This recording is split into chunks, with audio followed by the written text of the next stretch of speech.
Julgados e comentados. A jurisprudência sob a ótica do Ministério Público. Uma produção Ministério Público do Paraná.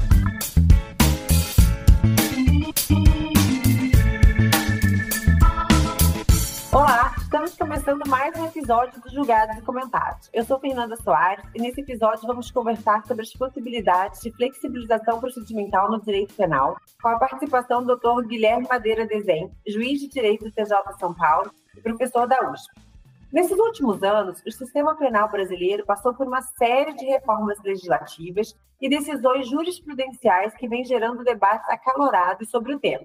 A Constituição de 88 consagra princípios fundamentais como o devido processo legal, o contraditório, a ampla defesa e a presunção de inocência, que historicamente têm sido as colunas que sustentam o equilíbrio entre a necessidade de punir crimes e a proteção dos direitos do acusado. No entanto, com as recentes inovações legislativas, como o pacote anticrime de 2019 e com mudanças interpretativas adotadas pelos tribunais superiores, vemos uma tendência crescente de flexibilização desses princípios.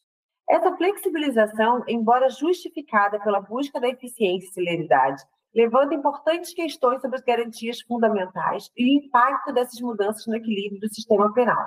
A tensão entre garantir uma justiça eficaz e preservar os direitos fundamentais é um desafio que os operadores do direito enfrentam diariamente. Vamos discutir nesse episódio como essas transformações impactam o sistema da justiça penal, analisando casos práticos e debatendo a necessidade de encontrar um ponto de equilíbrio entre eficiência e justiça.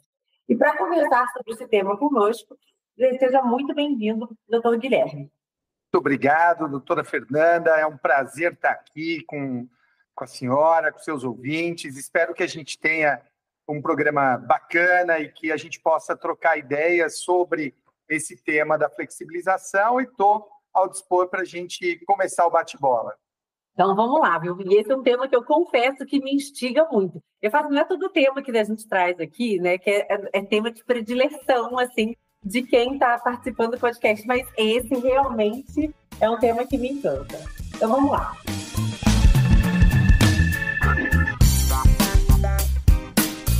Em um cenário de paulatinas alterações e intensos debates no direito processual, o Código de Processo Civil de 2015 surgiu com importantes inovações como a introdução de mecanismos para possibilitar a flexibilização procedimental.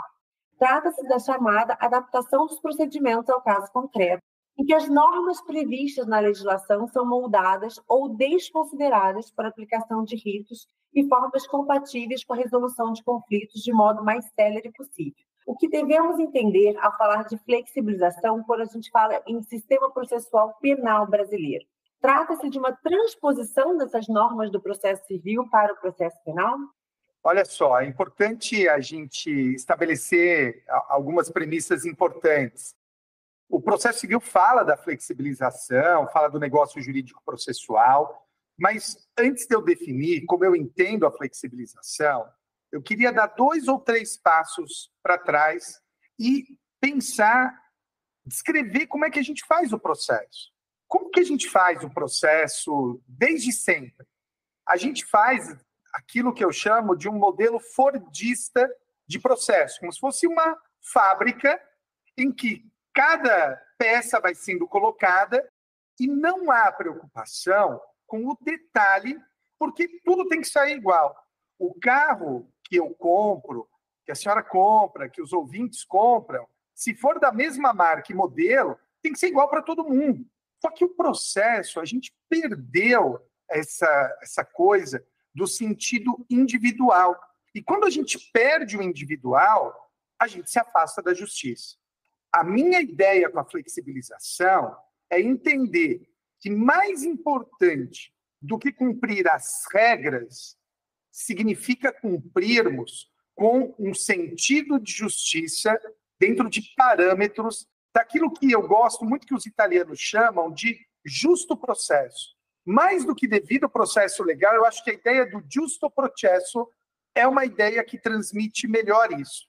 Então, eu vou dar alguns exemplos e lembra que essa minha tese eu escrevi anos antes da pandemia. Só publiquei mais recentemente, confesso que eu tinha uma certa insegurança sobre o que eu escrevi, mas eu achei que merecia publicação. Quando eu escrevi a tese, a discussão que a gente tinha, doutora Fernanda, era se poderíamos fazer interrogatório por videoconferência no presídio e no fórum. E eu falei, olha, não só podemos, como a gente deve permitir o interrogatório do réu solto. Eu lembro para o ouvinte que interrogatório por videoconferência no modelo do Código de Processo Penal é só do réu preso.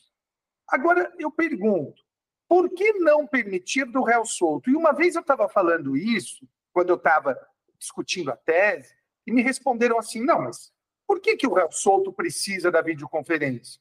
Ele vai para o fórum. Eu falei, sim, vai para o fórum quando ele tem dinheiro. Agora, o réu vulnerável economicamente, a gente sempre pensa na nossa bolha, né? Agora, se a gente for pensar do usuário padrão do sistema penal, é uma pessoa pobre, com baixa escolaridade. Então, eu pergunto, por que não permitir que ele faça o interrogatório por videoconferência também quando ele estiver em outra comarca? Porque, veja, Fernanda, qual que é o nosso modelo? É expedir carta precatória para um juiz que não vai estar tão comprometido quanto o juiz da causa, que encara aquela carta precatória como algo que ocupa a pauta dele, e com razão, ele tem muita coisa para fazer. E se a gente deixar a videoconferência, esse réu vulnerável economicamente vai ser ouvido pelo juiz natural da causa. Que vai estar inteirado sobre a causa dele. Inteirado sobre a causa, exato.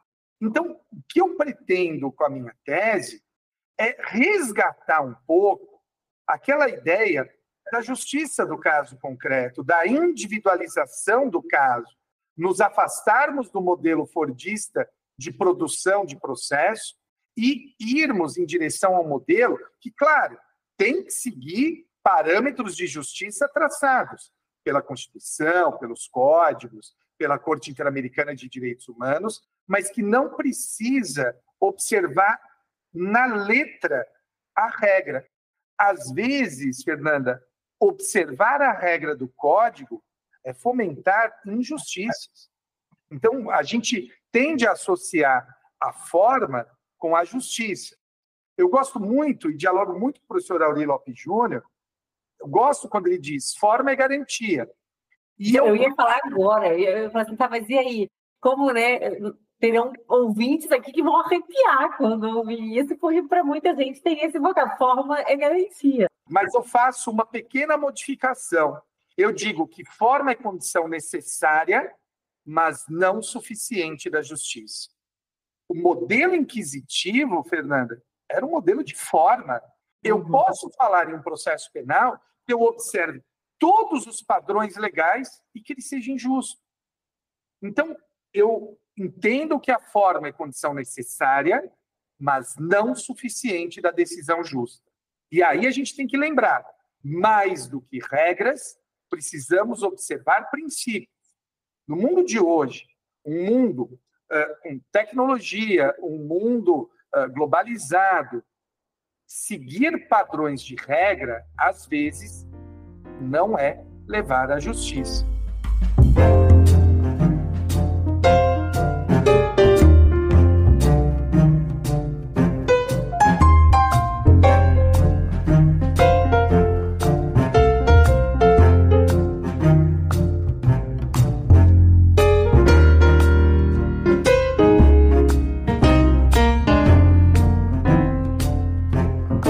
As regras, elas vão dar um norte, mas nada impediria de que a gente fizesse determinados ajustes, tal qual foi o exemplo da videoconferência, certo? Eu vou dar um outro exemplo, Fernanda. Tá. Vamos pensar nos memoriais. O Código de Processo Penal, no procedimento comum ordinário, autoriza que o juiz converta os debates orais em memoriais escritos, causa complexa. Sim. Pela regra do Código, são 5 dias para acusação, 5 dias para defesa e 10 dias para o juiz proferir sentença. Se a gente tem isso num caso de roubo simples, um furto, ok. Ok, agora em grandes operações. Grandes operações, organizações criminosas, como é que a acusação vai falar em 5 dias? Como é que a defesa vai falar em 5 dias? Não me parece que aí a gente siga um padrão de justiça se a gente seguir a regra. Percebe? Eu posso fazer um processo, não, vai ser 5 dias cada um. eu estou seguindo a regra, mas eu não tenho um processo justo. Como é que eu posso exigir de um advogado, sozinho no seu escritório, que esteja numa dessas operações, fazer o processo, as alegações finais dele em 5 dias? Eu estou cumprindo a regra, mas eu não estou tendo justiça. Então, me parece que a gente precisa entender isso. É claro, Fernanda, preciso deixar claro, o padrão é a regra. Sim. O padrão é a regra. Mas pode haver necessidades do caso concreto que justifiquem o afastamento do modelo legal para a busca da justiça. Qual que é o sentido dos memoriais? É a última chance de tentar convencer o magistrado. Por isso que eles têm que ser bem feitos. Uma mega operação, um caso complexo, com muitas provas, a gente não precisa nem pensar em megas operações. Em mega operações, vamos pensar, por exemplo, num estupro de vulnerável, em que haja alegação de alienação parental, vários laudos, testemunhos divergentes. Veja, nós precisamos tratar o processo com a seriedade que ele exige. E, às vezes, a seriedade exige que nos afastemos da regra e caminhemos para a justiça. Esse exemplo não dá para o promotor, para o advogado falar em 5 dias. Isso não é tratar o direito com a dignidade que ele merece. Quando a gente fala de flexibilização, a gente tem uma ideia ruim por causa do Bauman. O Bauman, Zygmunt Bauman, ator mais citado do que lido, vida líquida, modernidade líquida, isso é tudo ruim. Essa é a visão de Bauman, mas não é o paradigma que eu sigo. Eu sigo um paradigma de um autor italiano chamado Zagrebelsky, que ele trata da ideia do direito ductile. Essa é a ideia de adaptarmos o direito às necessidades do caso concreto. E, voltando ainda àquilo que você tinha dito, Fê, de que, mas forma é garantia, eu desenvolvo alguns mecanismos para impedir, quando da flexibilização, que seja feita uma flexibilização violadora de direitos fundamentais. Então, em primeiro lugar, para flexibilizar, tem que justificar por que está saindo da regra. Segundo, tem que haver contraditório, tem que ouvir as partes, tem que ouvir o promotor, tem que ouvir a defesa, tem que ouvir ambos. E terceiro, a flexibilização não pode violar parâmetros de direitos humanos fixados pelo Supremo e pela Corte Interamericana de Direitos Humanos. Eu não posso fazer uma flexibilização que já tenha sido proibida ou pelo Supremo ou pela Corte Interamericana de Direitos Humanos. Então, com isso, a gente evita o risco do abuso, da arbitrariedade. Mas, agora até curiosa, fugindo um pouquinho aqui do roteiro, a gente já volta para ele. Entendi as diretrizes, mas a flexibilização ela pode ser no todo do processo, é isso? Então, assim, porque a gente tem o exemplo aqui de audiência por vídeo ou memorial, qualquer coisa, inclusive na produção probatória, as partes devidamente acordadas, a gente teria alguma flexibilização. Até para medidas cautelares pessoais. Veja, vou te dar um exemplo. Eu não sei aí, em Curitiba, eu não gosto muito de futebol, mas isso é um exemplo que eu uso. Eu acho que o Coxa está bem nas tabelas, né? Tá bem no... Eu não sei, eu sou do Paraná, mas eu torço para o Vasco. Então, assim, eu não sei nem dizer sobre o Coxa aqui, entendeu? Puxa, você torce para o Vasco. Está lá no meio da tabela, serve? Ok. Pô, podia ser pior, né? Podia ser... Não, sempre foi ruim, agora a gente está no meio da tabela, então hoje eu estou feliz. E você é fanática por futebol, não? Fanática não, mas eu adoro futebol. Então, pronto, vamos pensar em você, Fernanda, de exemplo. Funcionária pública, exemplar, ilustre, mas quando se trata de futebol, vira o pateta motorista. Lembra do desenho do pateta motorista? Para o ouvinte que não entendeu a referência, o Pateta é um personagem da Disney. Esse desenho do Pateta motorista mostra que o Pateta é um sujeito bacana, trabalhador, gente boa, tranquilo, mas que quando entra no carro, ele vira um monstro e sai atropelando todo mundo. E, Fernanda, vamos imaginar que você seja assim, e que você vá para o estádio e se envolva em uma briga de futebol, tá? E mate alguém. de tão nervosa Nossa, que eu tá. estou.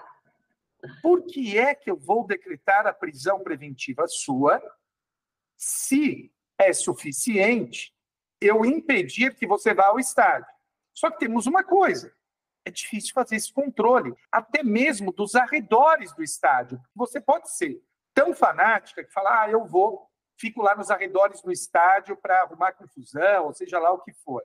Se a gente for olhar a letra do Código das Medidas Cautelares, eu posso te proibir de ir ao estádio, mas eu não posso te obrigar a, no momento do jogo, comparecer numa delegacia de polícia.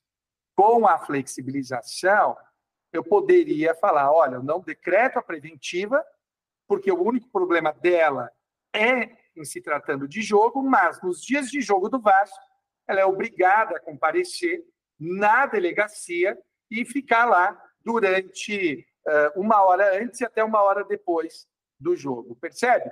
Eu flexibilizo o cumprimento da cautelar e, com isso, eu limito o cometimento de novos crimes, já que o seu problema é o Vasco, e aí, com isso, eu consigo adaptar para a circunstância do caso concreto.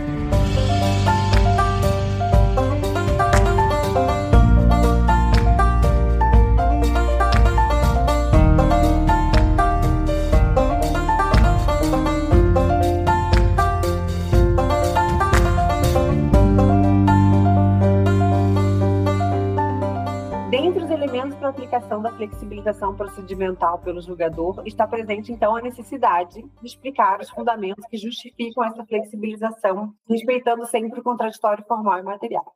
Nesse sentido, os julgados da Corte Superior de Justiça têm admitido a variação procedimental quando a forma legal pré-estabelecida pelo sistema não for apta a tutelar eficazmente o direito material.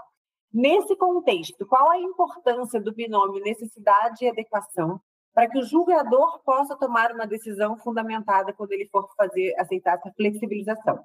Afinal, dependendo da interpretação a ser conferida ao conceito de flexibilização, pode se acabar tornando mais ou menos rígida. Então, quais seriam esses parâmetros? Assim, que a gente também tem. Uma coisa é fundamentar, mas outra coisa, assim, né? Como que a gente vai ter esse controle do que o juiz vai, e vai variar muito de acordo com o juiz? Vai variar muito de acordo, mais do que com o juiz, com as necessidades do caso concreto. Eu acho que é essa a ideia que a gente precisa trazer. Devolver para o processo aquele trabalho. Claro que hoje não é mais possível a gente fazer aquele trabalho de ourives, né, que no detalhe e tudo mais. Mas, veja, Fernanda, você é promotora há quanto tempo? 15 anos. 15 anos. Esse ano, eu completei 25 anos de magistratura. Então, sou juiz há 10 anos a mais do que você. Depois de um tempo, e a gente passa por tantas comarcas com volume absurdo de trabalho, que a gente desenvolve, promotores, juízes, funcionários públicos em geral, a gente segue o padrão do código para todo mundo. Isso é frustrante, né? Eu costumo dizer que nós, do judiciário, do sistema de justiça pública, nós somos o SUS, né? A gente não é o Albert Einstein, mas a gente tem que tentar prestar um serviço de qualidade para o nosso usuário e, às vezes, a flexibilização pode ser a resposta para alguns casos concretos. E aí, quais seriam os parâmetros? Então, de novo, né? Primeiro, o juiz tem que dizer o que ele pensa, o que ele quer e como, tem que ouvir previamente as partes em contraditório e não pode haver a violação de parâmetros estabelecidos pelo Supremo /STJ e pela Corte Interamericana de Direitos Humanos. A gente não pode, com a flexibilização, ela não é um instrumento de restrição de direitos, porque essa é a visão de Bauman. Ela é um instrumento para que a gente saia do modelo fordista de produção e entre nesse modelo individualizado das necessidades de cada indivíduo. A gente trata os processos, esse é procedimento como ordinário, está em tal fase e a gente já sabe tudo do caso. Mas a gente não sabe nada das pessoas. E quando eu falo pessoas, note que eu estou falando todos os atores, mas notadamente o acusado E a vítima? A gente não sabe dessas pessoas. A gente diz que atua em prol delas, mas, no fundo, por todas as necessidades, a gente acaba focando mais no processo do que nos dramas individuais. Mais na rigidez ainda processual, né? Tudo vira nulidade, porque desviou um pouquinho, né, alguma coisa, tudo vira a questão de nulidade. Então, realmente, a gente se concentra muito mais no processo do que nas partes envolvidas, infelizmente. E a gente deixa de servir a quem a gente deveria servir, ao acusado e à vítima, a ambos.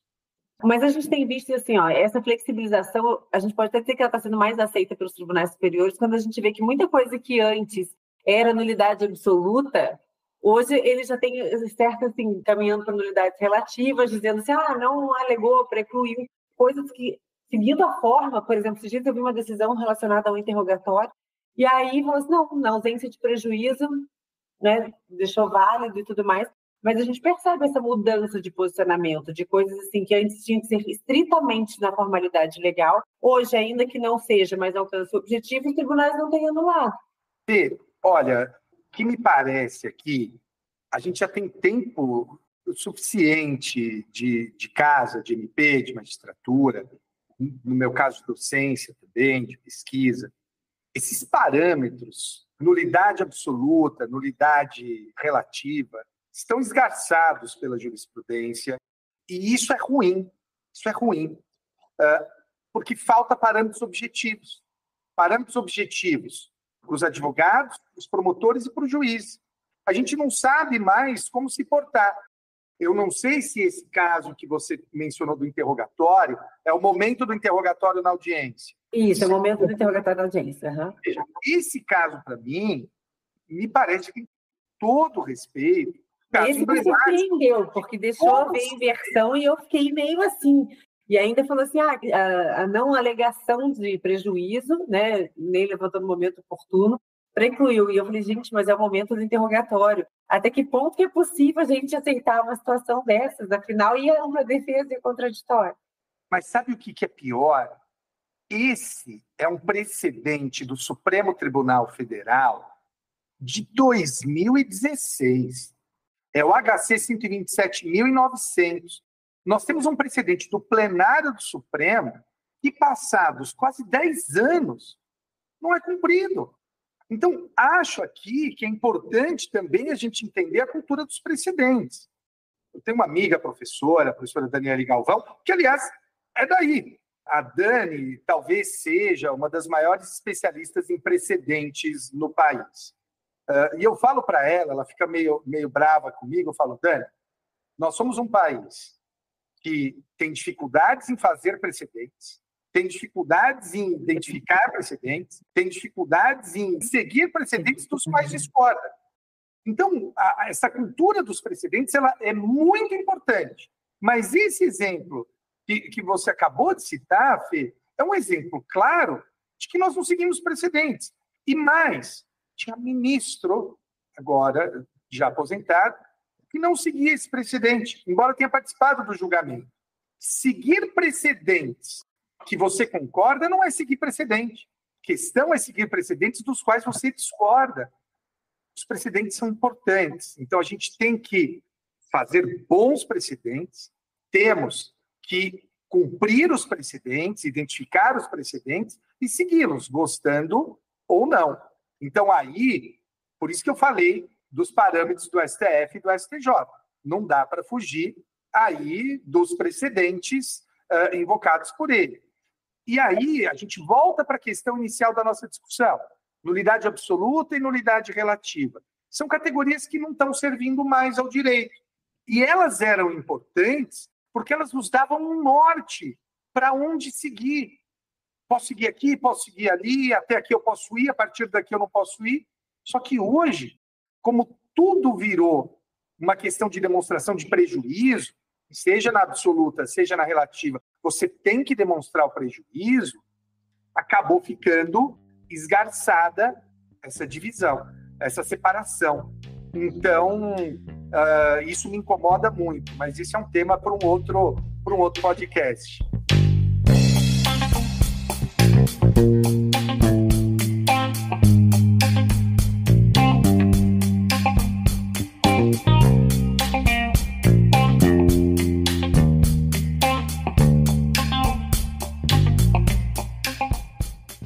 assim, falar de flexibilização nesse contexto atual, de que ações políticas, por vezes, buscam, em grande medida, desacreditar as instituições democráticas. Como que esse debate de flexibilização no procedimento, né, do processo penal ganha centralidade e relevância para a proteção do Estado de Direito? Esse é um tema muito difícil. Porque a gente tem hoje, e eu recomendo sempre a leitura da obra da professora Shoshana Zuboff, que se chama Capitalismo de Vigilância. Tem 2 obras cuja leitura eu recomendo. A dela, que é uma obra mais densa, ela é uma professora de Harvard, se aposentou, acho que ano retrasado, mas você provavelmente conhece ela, Fernanda, os seus ouvintes vão conhecê-la de uma frase: se algo é de graça é porque você é o produto. Ela que criou essa frase, ela é a autora dessa frase. E por que eu estou dizendo isso? Porque a professora Zuboff nos explica sobre as diversas fases do capitalismo e do capitalismo de vigilância, e a última fase se refere às empresas querendo se substituir aos legisladores e aos executores. Então, hoje, e ela aponta que nós estamos nessa fase, as empresas querem se substituir ao Estado. E, às vezes, as pessoas não veem que estão sendo instrumentalizadas. Eu sempre cito como exemplo a suspensão do WhatsApp, que não é um tema simples, mas as pessoas se esquecem lá atrás o que levou o juiz, acho que da comarca de Lagarto, a decretar a suspensão do WhatsApp. Era uma investigação, Fê, de pornografia infantil. E as pessoas ficaram contra o juiz, a favor da empresa e contra o juiz. Então, eu penso que as Big Techs entraram tanto na nossa vida cotidiana, fazem parte tanto da nossa vida, que a gente não percebe.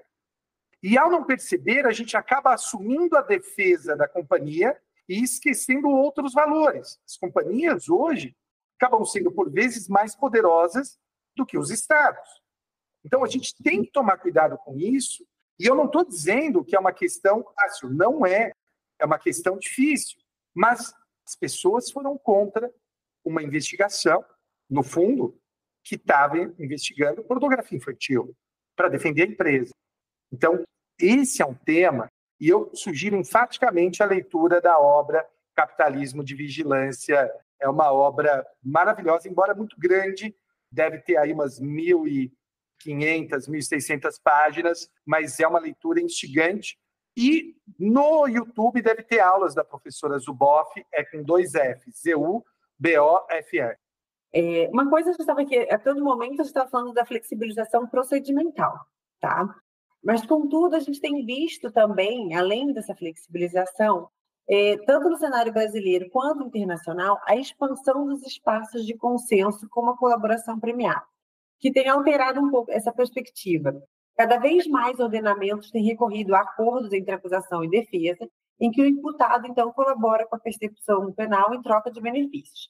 Até que ponto, agora, essa flexibilização pode ser compatibilizada com os direitos fundamentais, como o direito do contraditório, não autoincriminação, porque a gente viu assim, que, por vezes, a colaboração premiada a gente tem uma flexibilização maior ainda, né? Então, como compatibilizar tudo isso? O meu orientador no doutorado, o professor Scarenzi, ele chamava isso de variação procedimental. Então, a gente tem variação procedimental, e uma das formas de variação procedimental é com esses espaços de consenso. E eu queria destacar um que acho que é mais afeto ao nosso cotidiano todo, que é o ANPP, o Acordo de Não Persecução Penal. Eu acho até que ele é mais, hoje, importante em extensão do que a colaboração premiada, porque é o que a gente tem no dia a dia. E o que me preocupa no ANPP e no consenso em geral, Fê, é algo que eu pego do professor Jacinto Nelson de Miranda Coutinho. O professor Jacinto, ele foi muito feliz quando ele trouxe para nós a ideia de mentalidade inquisitória. Então, mais do que discutir sistemas, ele trouxe essa ideia, eu imagino, eu nunca perguntei para ele, mas preciso perguntar, essa ideia da teoria das mentalidades da história. A gente, quando estuda história, a gente estuda, né? História antiga, história contemporânea, história moderna, aquela coisa toda. Só que não houve, em 1789, quando houve a queda da Bastilha, não mudou ali de idade moderna para idade contemporânea, não, eram as mesmas pessoas. Então, a mentalidade é a mesma. E a Constituição de 88, embora devesse ter sido um marco para a mudança para o sistema acusatório, ela não mudou a mentalidade. A mentalidade continua sendo inquisitória. Então, um dos grandes riscos, Fê, dos espaços de consenso é dizer como eu posso ter um instrumento de consenso com mentalidade inquisitória. Isso é muito preocupante. No início da pandemia, eu dei uma palestra para os colegas do Norte, para os juízes do Norte. E eles me perguntaram assim, você acha que é possível colocar o ANPP na audiência de custódia? E eu falei, eu sei por que vocês estão me perguntando isso, e às vezes as pessoas não entendem, acham que os juízes são pessoas ruins, que querem acabar com os outros. Não, os juízes queriam fazer isso porque com isso eles resolveriam um problema na audiência e poderiam ter o seu tempo livre para se dedicar a outros problemas, a outros processos. E eu falei, olha, eu entendo isso, mas eu sou radicalmente contra. E por quê? Eu acho que aí a flexibilização não permitiria. E por quê, Fê? Porque a finalidade da audiência de custódia, ela é muito específica. É analisar a forma em que se deu a prisão e a situação pessoal daquele que foi preso para poder avaliar as medidas cautelares que serão impostas, se é que serão impostas. Uhum. E aí eu brinquei na palestra, eu falei, olha, vamos imaginar que eu virasse agora aqui para os presentes e dissesse algo assim, was machen Sie heute am Abend? Eu falei, olha, poucos aqui talvez entenderiam isso, mas o que eu quis dizer foi o que vocês vão fazer agora no final do dia, agora no começo da noite. É a mesma coisa que nós falarmos para o preso na audiência de custódia do ANPP. Se a gente for pensar no padrão da justiça, a gente tem um jovem cercado por várias vulnerabilidades, é um jovem de baixa escolaridade, um jovem negro, um jovem que é perpassado aí por racismo a vida toda, e esse jovem, a única coisa que ele vai entender é, se eu ficar quieto e concordar, eu vou sair livre. Ele não tem condição de avaliar corretamente as circunstâncias. Falar de duração razoável do processo não é só falar do término, mas também de alguns marcos mínimos de observância. Uma vez eu fui para o Uruguai, Fê, e fui junto com vários professores aqui do Brasil. E a gente viu lá uma audiência que era quase um ANPP nosso, só que era para roubo. E o sujeito lá negociou, inclusive, prisão. E ele tinha aceito ficar 7 meses preso pelo roubo que ele tinha cometido ali na praça. E quando o juiz falou tudo para ele, perguntou se ele tinha entendido, ele só balançou a cabeça positivamente. E ficou claro que ele não tinha entendido nada. Nada. O juiz falou, o senhor entendeu alguma coisa? Ele deu uma risadinha e falou, eu não entendi nada. Então, perceba, isso é um problema que não é exclusivo do Brasil. É um problema próprio da justiça penal. A gente tem que pensar nas vulnerabilidades que cercam aqueles que atuam no inquérito, no processo, para que a gente também não seja um instrumento dessa mentalidade inquisitória.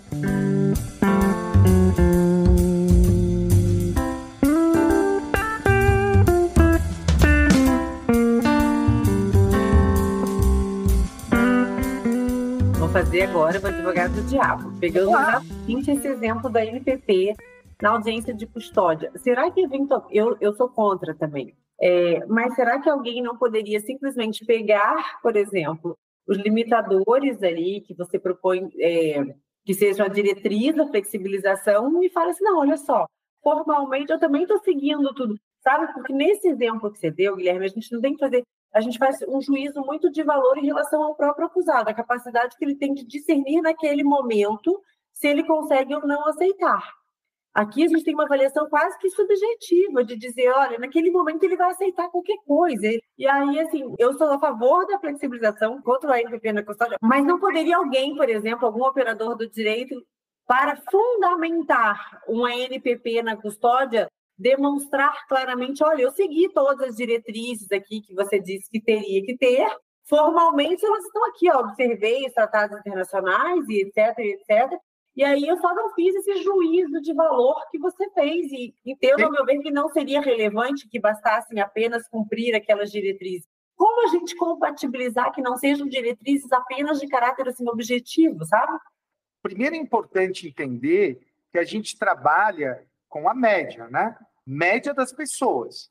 Basta olhar para os dados da população carcerária, e essa pessoa que eu falei aqui é uma pessoa que é a população carcerária. Tiramos os dados daí. Não foram fontes, vozes na minha cabeça, né?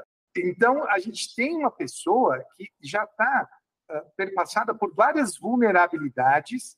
Primeiro ponto. O segundo ponto, Fê, eu diria que é a esfera do intangível e do indisponível. Tem coisas, e a teoria dos direitos humanos nos traz isso, tem coisas que as pessoas não podem dispor. Eu, por formação, tenho uma visão liberal, não no sentido de rede social do país, mas no sentido de um liberalismo clássico, muito vinculado à ideia do iluminismo e um liberalismo da escola Ferraioli. A ideia daquele liberalismo, não daquilo que a gente vê hoje nas redes sociais. E mesmo aquele liberalismo reconhece que há limites do que o indivíduo pode dispor. E mais, esses parâmetros que eu menciono como forma de flexibilização, eles exigem um contraditório e exigem um tempo mínimo. Exigir que se decida ali na hora não é seguir os parâmetros que eu coloquei, não. O contraditório tem que ter a observância de alguns prazos muito importantes. Além do que, a gente não pode esquecer da vítima, né? Porque na audiência de custódia a vítima não está. A gente vive dizendo que atua em nome da vítima, mas quanto mais longe ela estiver do processo, parece que é melhor, porque causa menos problema nos processos, né? Então, temos também aí essa questão da vítima. Então, assim, ó, da sua pesquisa, né, do resultado, essa flexibilização, a gente faria caso a caso, mas assim, teve algum ponto de destaque? Olha, eu, né, no período de pesquisa, eu percebi assim, que vai ser possível a flexibilização muito mais na produção probatória, ou no cumprimento das cautelares, ou em termos de flexibilização processual. Sabe, teve algo que assim, foi o ponto de destaque, Guilherme? Ou assim, não, ó, dá para aplicar para o todo e está tudo bem. Mas, sabe assim, eu queria saber, assim, a menina dos olhos, o que fez o Guilherme ver, assim, aqui uma flexibilização vai ter um efeito muito mais positivo do que a gente já tem hoje? Olha, eu diria que entre a minha pesquisa e hoje, e já se vão aí, acho que uns 15 anos, mais ou menos, desde a época que eu escrevi e hoje, eu diria que o mundo mostrou que eu estava certo na flexibilização. Eu vou te dar um exemplo, Fê, que é um exemplo que muitas vezes as pessoas não têm noção. Hoje, quando a gente tem uma pessoa que está morando no exterior, a gente não pede rogatória para ouvir essa pessoa como testemunha. A gente ouve pelo Teams, pelo Zoom. O mundo mostrou, essa mudança do mundo para bem e para mal, mostrou que as regras, e aí eu estou usando classificação própria, regras e princípios, né, aquela divisão própria de regras e princípios, essa observância cega das regras não gera justiça. A gente precisa observar os princípios.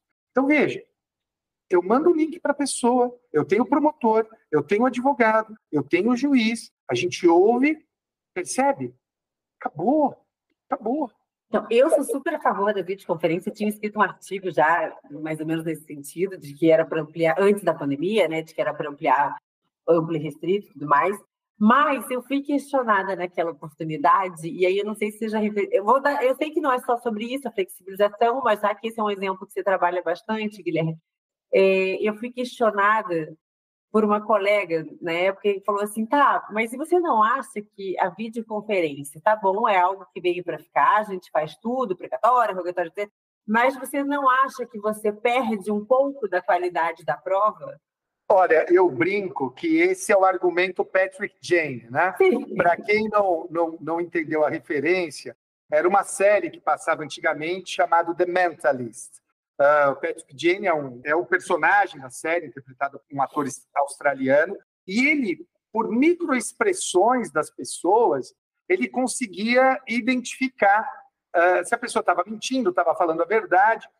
E a gente tem uma ilusão, Fê, de que a gente é capaz de fazer isso. As pesquisas mostram que nós não somos capazes de fazer essa avaliação. Pelo contrário, de que esses julgamentos rápidos de pessoas desconhecidas nós erramos. E a nossa tendência é errar sempre. Então, com todo o respeito, me parece que um argumento desse é achar que nós temos habilidades que nós não temos. E hoje nós fazemos reunião, alguns até namoram, enfim, dependendo das condições pessoais, por videoconferência, e acham que a gente não pode tomar o depoimento porque a gente não vai perceber uma suposta expressão. Há quem diga ainda, Fernanda, fala o seguinte, não, mas e se a pessoa estiver sendo ameaçada atrás da câmera? Esse é um excelente argumento, mas isso vale... Mesmo que não seja na câmera. Então, as pessoas também tendem a usar argumentos da tecnologia, mas ou contra a tecnologia, e que seriam contra qualquer coisa. Então, a gente também tem que tomar cuidado com isso daí. E tendem a romantizar um pouco as suas funções. Nós não somos especialistas, se é que eles existem. Há até uma discussão muito séria se isso é ciência, se isso é válido. Nós temos inúmeros erros judiciários baseados no comportamento das pessoas. Está me ocorrendo agora de uma norte-americana que foi presa na Itália. O pessoal achava que ela era culpada por conta da conduta dela. Foi um caso que ficou muito famoso, tem um documentário na Netflix. Amanda Knox, o Knox dela é KNOX. Mostra muito também dessas questões, né? A gente não pode esquecer disso. Nós não temos esse poder que a gente acha que a gente tem de analisar provas.